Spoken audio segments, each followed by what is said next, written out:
once more, for the umpteenth time, simple harmonic motion. Oh boy. Now, this comes out of a situation where we're given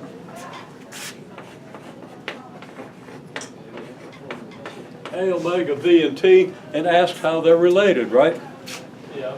And we did, nobody could give me a good answer. But the context of simple harmonic motion, omega gives you the context of either rotational motion or simple harmonic motion, which is just a projection of simple harmonic motion onto a straight line, right? Of rotational motion onto a straight line. Okay? Yeah, you got your reference circle motion, and you project that onto any straight line, and you have a simple harmonic motion. Why do you have simple harmonic motion? And why do you have a reference circle? It's because simple harmonic motion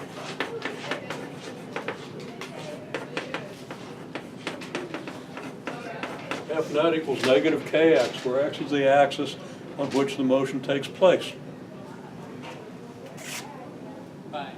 Which means that mx double prime equals negative kx, which means that x double prime equals negative k over mx. There's only one kind of function that you know about, and the only other kind would be an exponential of an imaginary argument, which is easy to understand. Once you see it, you don't need to worry about it here, though. There's only one function that gives you a negative multiple of itself when you take two derivatives, and that's a sine or a cosine. I said one function. Yeah, I mean, there are two functions, but they're flip sides of the same thing. They both come out of the imaginary, the e to the I theta thing. Okay, you don't need to know that, but you will if you take differential equations, and it'll be easy. Okay, so you have this, right?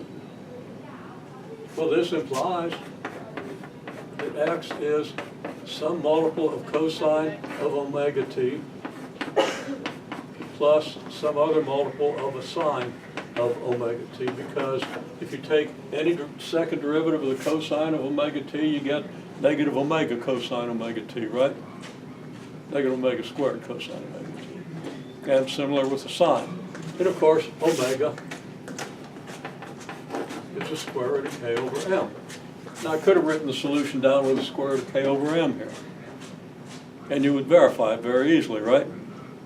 But as I've said, if I tell you what's the equation, what's the differential equation for simple harmonic motion, if I ask you that, what's a solution, verify it as a solution. You need to be able to write this down and solve it.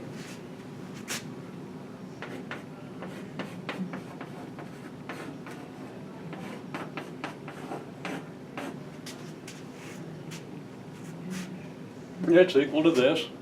For an A that's related to B and C here, just by high school trigonometry relationships between sine and cosines. The sum of two angles formulas. Okay? Or the,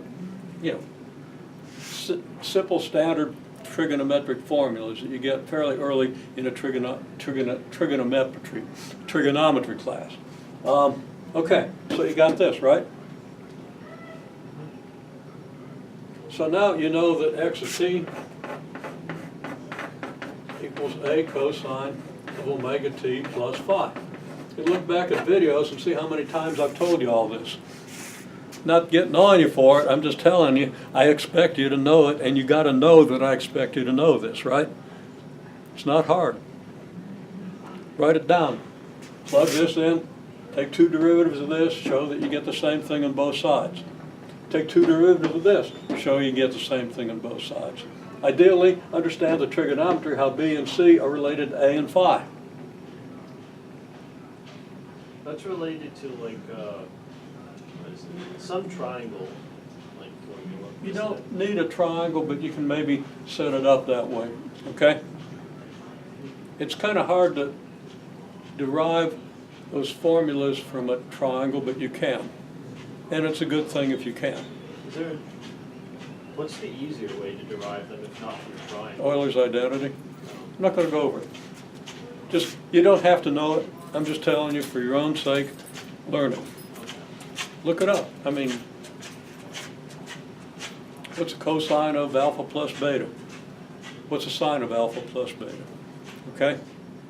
Those formulas. Okay? And I'm telling you that, 'cause you guys are gonna be engineers, you're gonna use that.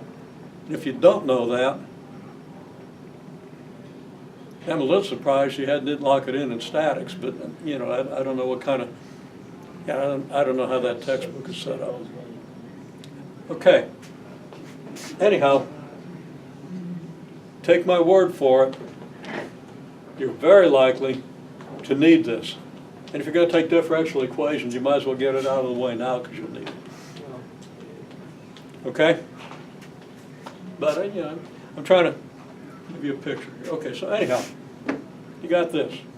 It's a nice tight little bundle. If you take derivatives of this and do that, spend 2 minutes every day for a week, it'll slowly emerge as something that makes so much sense you will never understand how you didn't know it today.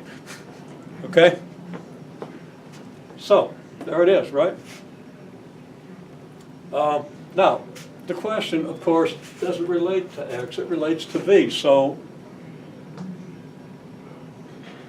if you have this context, you know this already. You know that this is the equation of motion for any simple harmonic motion for an appropriate A and phi. Or that this could be for an appropriate B and C. Totally equivalent. Okay? And that's all important. But what are we going to do about this V thing here? See, we've got a relationship that involves A and omega and T, right? There's also a phi in there, but you know how to interpret that.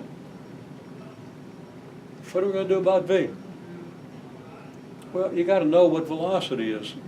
The first definition that we probably looked at in the whole course. If it wasn't the first, it was the second. Okay?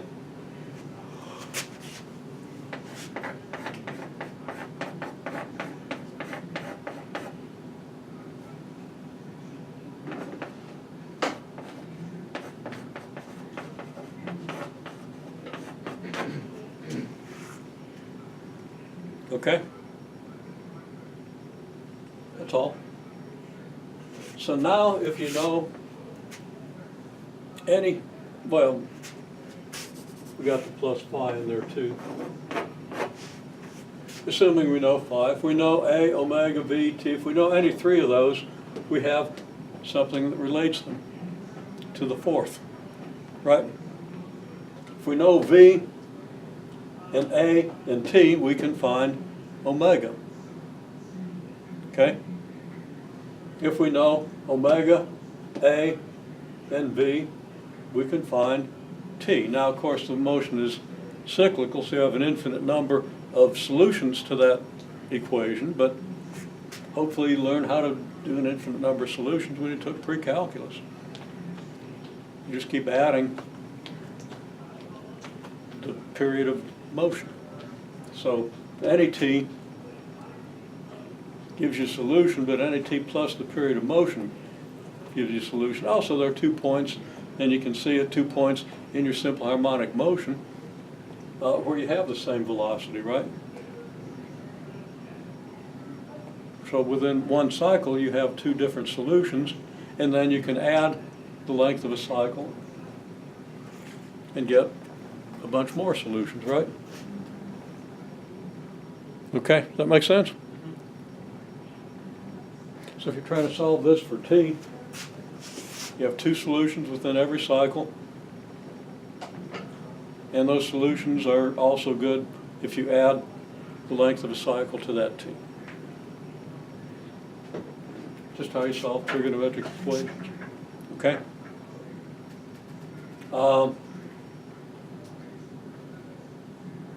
You'd get a unique solution for omega if you were given A, T, and V.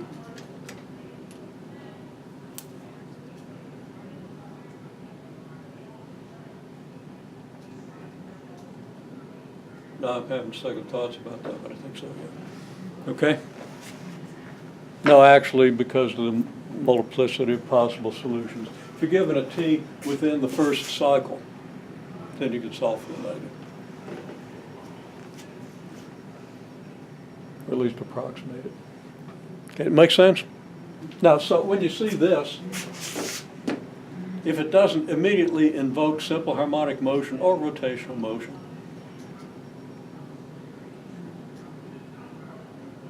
then you need to understand the structure of the course better. Okay?